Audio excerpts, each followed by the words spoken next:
Good morning, Huskies, and welcome back to our second edition of From Our Huskies Point of View podcast. I am so eager to have our points of views discussed with my co-host, Mrs. Mercer. Hello. And our special guest as we celebrate Hispanic Heritage Month. Today we have Mr. Alcantar. Hola, buenos días. Mr. Brock. Hola, buenos días.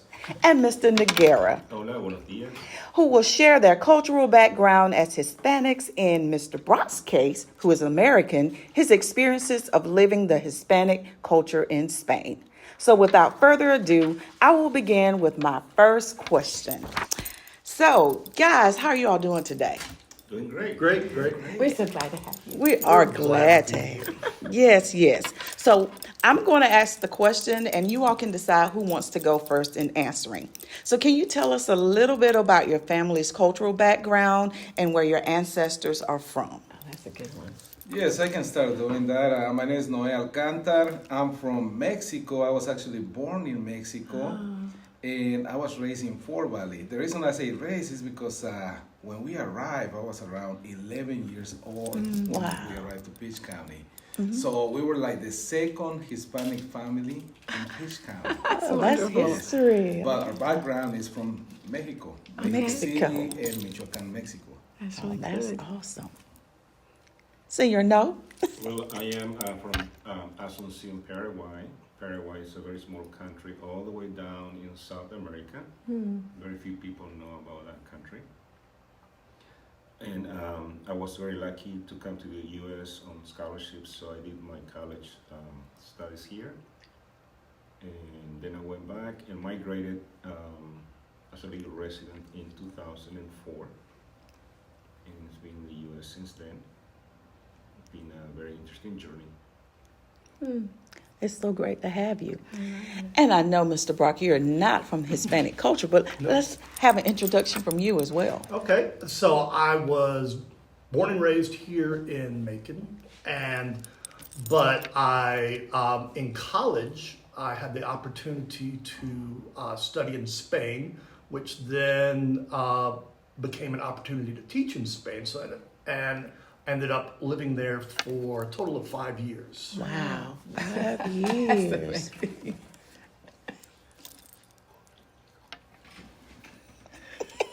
Miss Mercer, you got something that you remember Oh, about yes. Mr. Brock, right? I don't know what year it was. I think it was before I was born, but Mr. Brock. Oh, before you. Mr. Brock was the golden eagle at Central High School. Golden Eagle. I'm really proud of him. I Yeah. was in Spanish. In Spanish, that's right. In Yes. Spanish. So, Tell us yes, about that experience. What was that like for you? It was unexpected and great.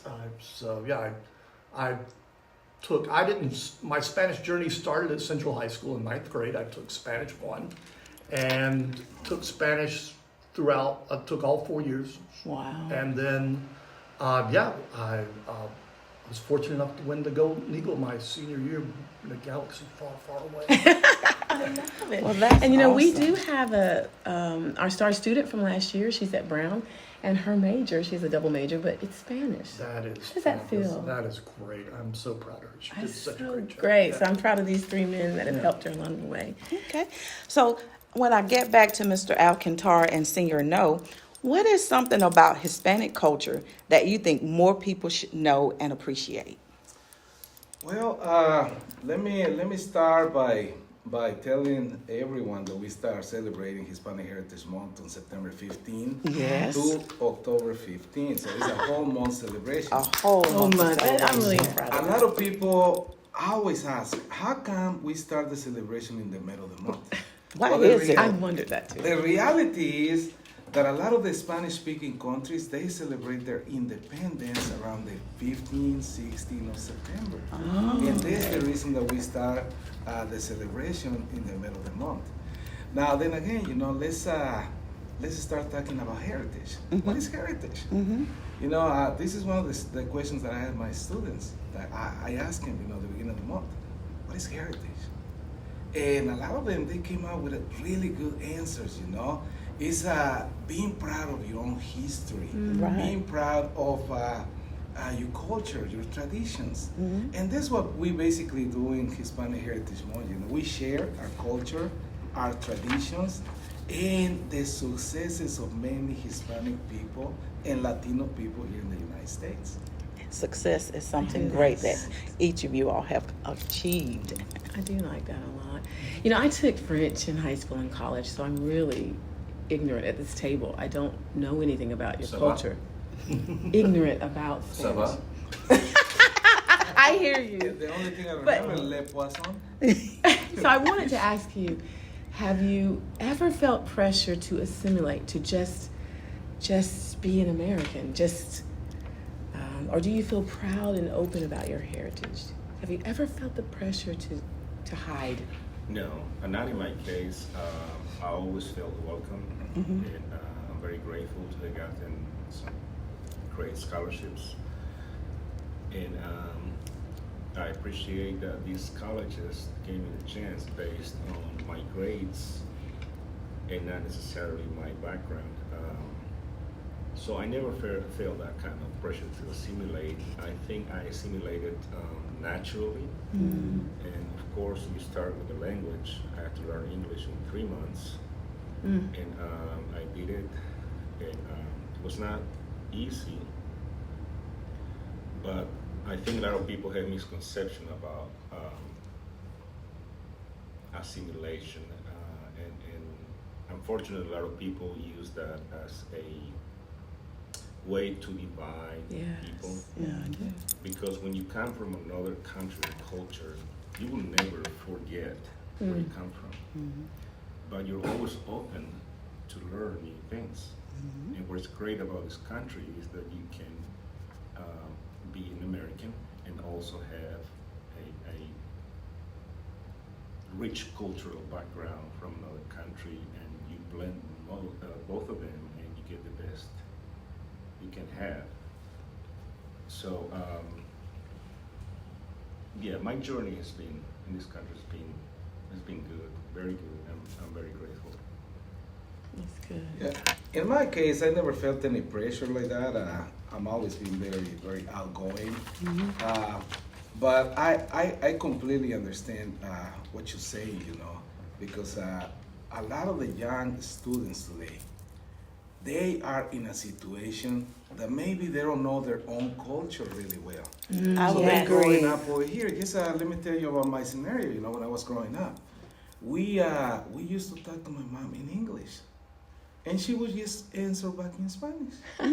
So Spanglish, you know, it's very common. That's very common to happen in a lot of Mexican American families nowadays. You know, but now when you're talking about assimilate, you know, try to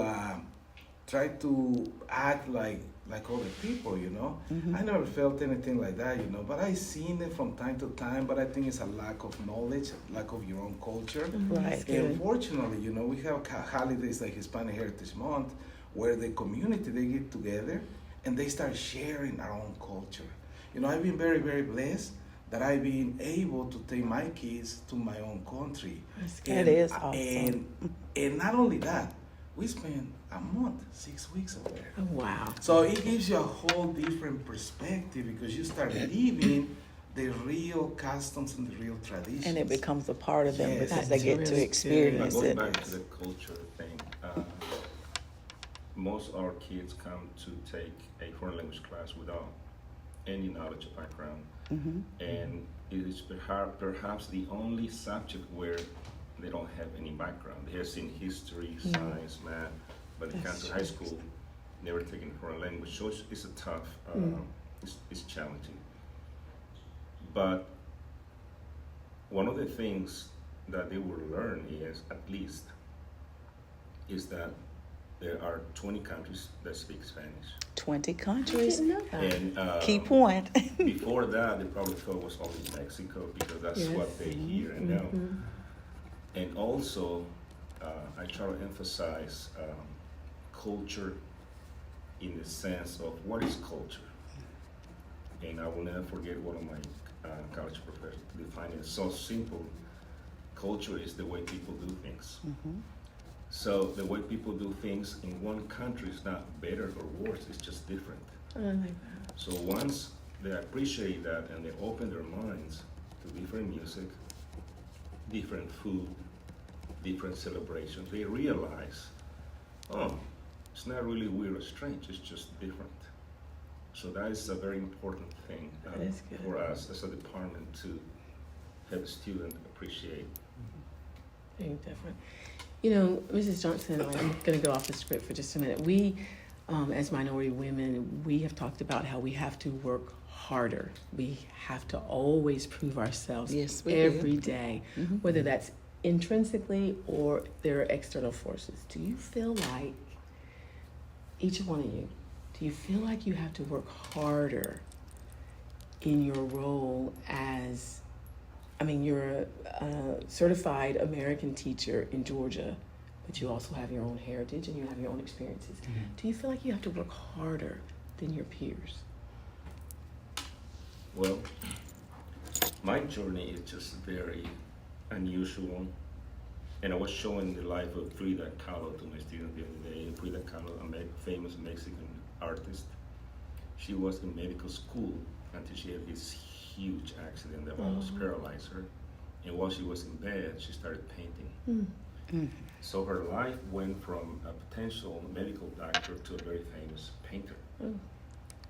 Now the accident made her weaker physically, but stronger mentally and spiritually. Yeah. And she died young. She lived through with a lot of pain throughout her life, but she achieved so much. So our journeys are just, this is what it is. In my case, I'm an economist. So I worked for the government all my whole life, and I was teaching college part-time. So when I migrated to this country, the least thing was for me to teach high school. And one day I got a call from a principal, Ms. Patterson of Beach County High School, to substitute for this teacher that was sick. It was supposed to be for a month, then it went for a semester, and then for a year, and here I am, 20 plus years later. You're still here. And that was just something I never expected to do. But at one point I tried to push to teach econ and political science, but they told me, Mr. Noguera, to be honest with you, we can find those teachers very easily, but it's hard for us to find Spanish teachers, so please. Stay with us. Stay right here. Right. So I embraced my new profession, and one of the things that helped me embrace that is the cultural component, to be like a cultural ambassador and spread these different point of views. So even with you all's point of view, and your aspect of living in the Hispanic culture and living in that country, how different was it for you to balance the English, the Spanish, the culture Right. difference for 5 years? It was, yeah, I mean, because with English, it was easy to fall into that trap of just sticking with the American culture. But yes, it was extremely beneficial. I tell my students that language-wise, I probably, even as I alluded to earlier, I took 4 years of high school Spanish. Even by the time I went to Spain, I had 2 years of college under my belt. I probably learned more in the first 6 months Just of being in the culture. being exposed to the language on a daily basis, surrounded by native speakers, than I did in almost all of the previous 6 years. From that aspect, it was extremely beneficial. But then the cultural aspect, because the one thing, as you're saying, if we just teach our kids how to conjugate a verb or make a sentence, we haven't really done our full job. They need to know the culture to truly appreciate. And that's the one thing that when you say Hispanic culture, the breadth of that is so diverse that, I mean, it's, as you said, there's 20 different countries that speak Spanish, and they all have different perspectives on what it is to be Hispanic. And just, So I was able to see it from the lens of Spain. And I that like was that. extremely beneficial for me, but then there's so much more to it. And, So much more to it. And Mr. Brock took his kids Yeah. for the first time to Spain this past summer. Can you tell us about the experience? What you, how they, some of the comments they made, anything that you can share with us? Yeah, we stayed with some friends of mine. So we were basically living with the family for a month, and so just them socializing with the other kids there. That was and the language, because they don't really have much Spanish, so the language barrier was tough. But then, but getting the culture experience, seeing how things are done differently, and things we take for granted. For example, Spain's notorious. Dinner, 9-10 o'clock at night is probably the earliest you'll have dinner. And That's the difference. Going back to the way you do things, right? yeah. So having dinner at 9, having dinner at 6 is not worse or better. It's just different. It's Right, just it's different. different. Yeah, so that's we would. And do you really take naps in the afternoon?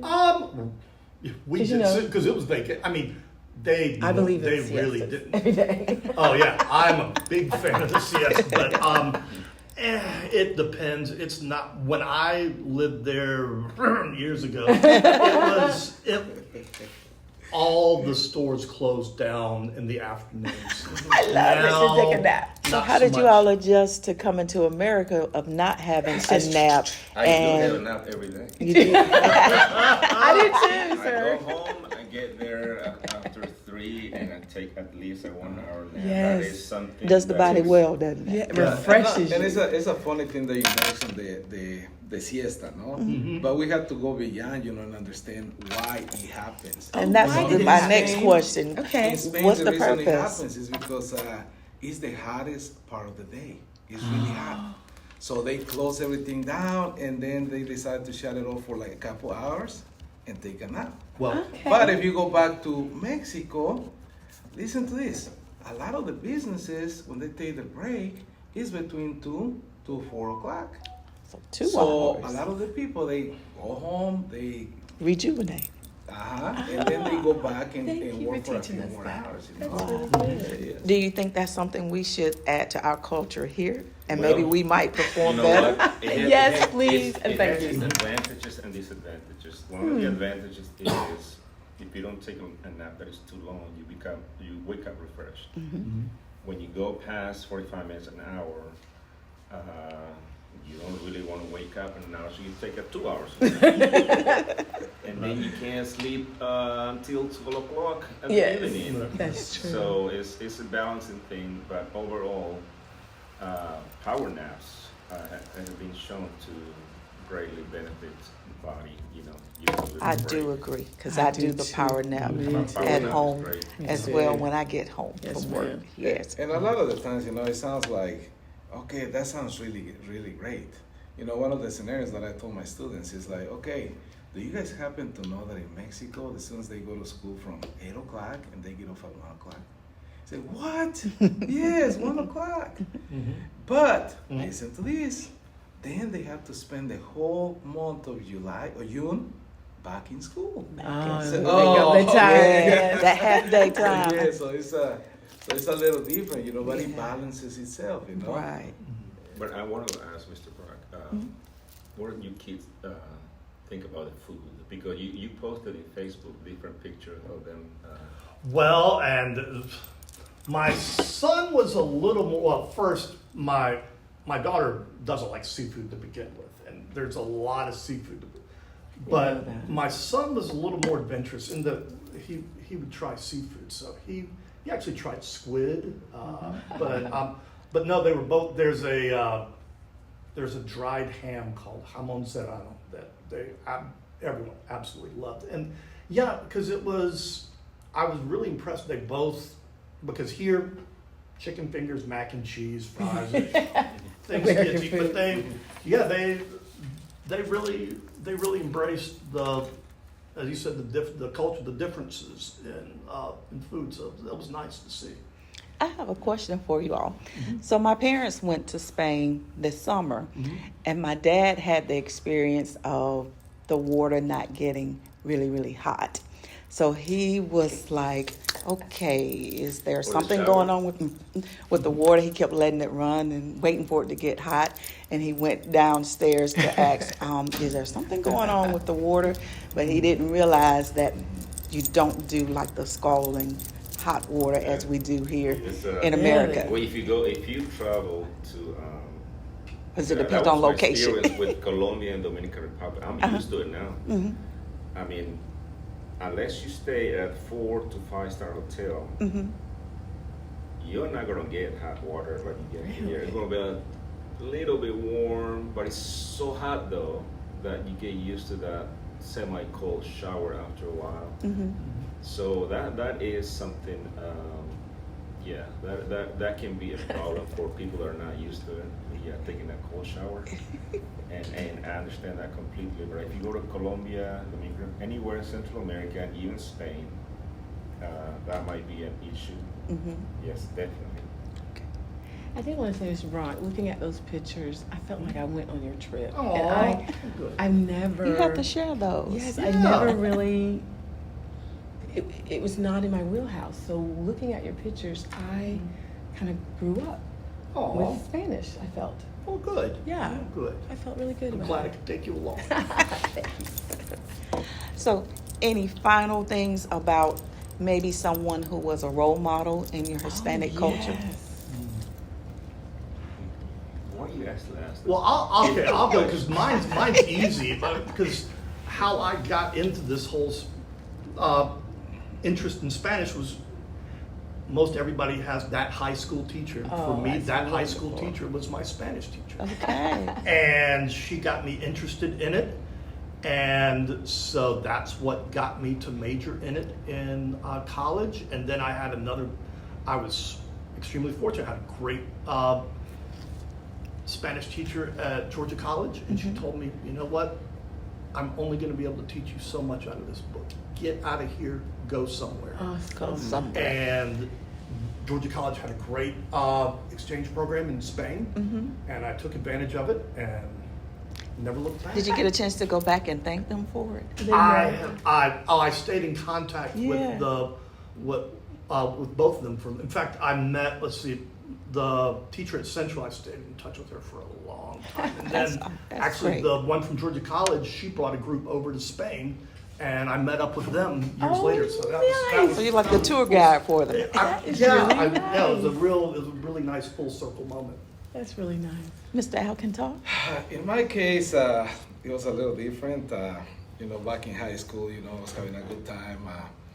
When you're talking about assimilation, it wasn't that I wanted to be like anybody else, but I really tried to get involved.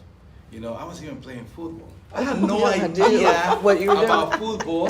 They put me as a place kicker. You were a big when guy. They use me on the line. They say, okay, nose guard. I'm like, what is that? Then they say, you're the quarterback. Yeah. Okay, so I understood that, right? That was my job. Yeah. That was it. But then, when you're talking about other teachers, because I was learning English, I didn't have the advantage. But when I graduated, I'm like, now what? Now what? So I wasn't even thinking about going to college, to be honest with you. I mean, I saw other things that I could do. My father was doing really well. I said, well, eventually you can do the same thing I'm doing. Right. But this guy from Migrant Education, he came over, Javier Gonzalez. He said, what are you doing? How come you haven't applied to college? You got the grades. I'm like, nah, college is not for me. And then he says, well, I'm not gonna let you off the hook. I have this application for you. I need you to sign it That's so good. and fill it up. He motivated you. And I'm like, Penn State, please. Penn State, they're not gonna take me. Somebody believed in you. And I knew about Penn State because that year Penn State was the #1 team in the Yes. country, right? Yep. In college football.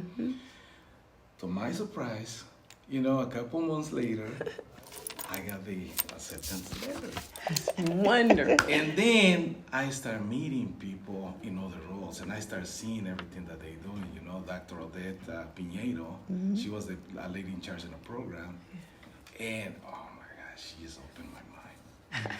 And I love that eventually you we say that. start- Open your mind. we start getting involved. We start getting involved in student organizations, and one of the persons that I got to meet, I actually went to pick her up from the airport, a great leader in the Hispanic community. She was a helper of Cesar Chavez. You guys know who I'm talking about? The Chicano movement, yeah. Yeah, the Chicano movement. Dolores Huerta. So she's an icon on the Hispanic culture, you know? And oh my gosh, just the talk that she gave us, it gave me a whole different perspective. Wow. And that's when I started believing, you know, that we could do anything that we wanted to, you know? And honestly, it's been a blast. What would you say to our students today, Hispanic or American or wherever they are from?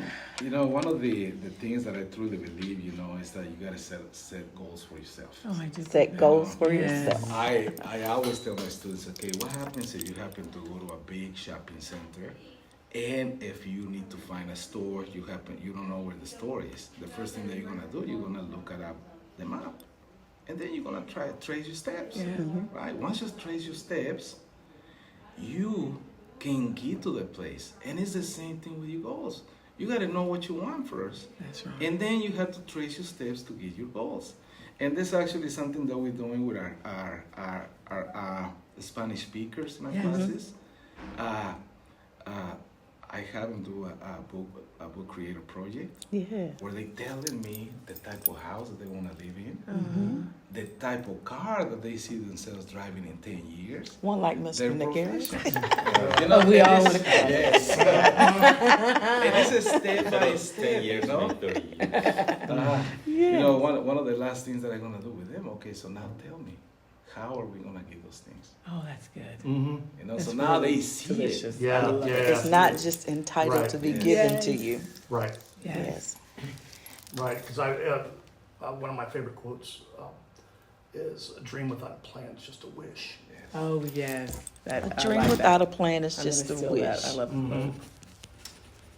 I consider myself a citizen of the world, and I have so many heroes, but I'm gonna mention this special person that just turned 100 years old this past Tuesday. Former President Jimmy Carter. Yes. Yeah. Happy birthday. I'm so happy. This man is just caught my attention since I was very young with his work. He used to go around the world supervising elections. Yes. He did. He had an organization that worked on making democracy stronger around the world, and then in his 80s he became involved in Habitat for Humanity. Yes. Even into his 90s. He's still at it. He And does. it's just an amazing human being, President Carter. Yeah. President Carter. May they all live to be 100. I love Yes, I remember when he became president, that. Yeah. and Yeah. I won't say what year that was, but I was in 5th grade, so I do feel as you do. So do we have any closing remarks before we end our podcast for today? Before we end, and I enjoy that beautiful breakfast that you two prepared for us. Magnificent. I see some chicken minis. and- Yeah. Oh, I can smell them from here. Yes. We should have planned for that. We We'll get better with our We'll do podcast to better. Oh, have. you did a great job. Great. No need So to- we are so happy you joined us today. Oh. And I My pleasure. hope you'll continue with this podcast. Yeah. The We're first just having fun. one, when I play for my students, after about 2 minutes, you know how it sometimes takes time to get their attention. After about 2-3 minutes, they want to. They started listening to me, and that was very interesting. Yeah. So our goal is to make sure that we make our students aware of media literacy, cultures, Yes. and backgrounds, and to know that you can achieve if you have what, Mr. Alcantar? If you trace your steps. Yeah. Trace your steps. So we're going to end with tracing our steps and moving forward as Huskies and achieving all your dreams. Merci beaucoup. Have a good one.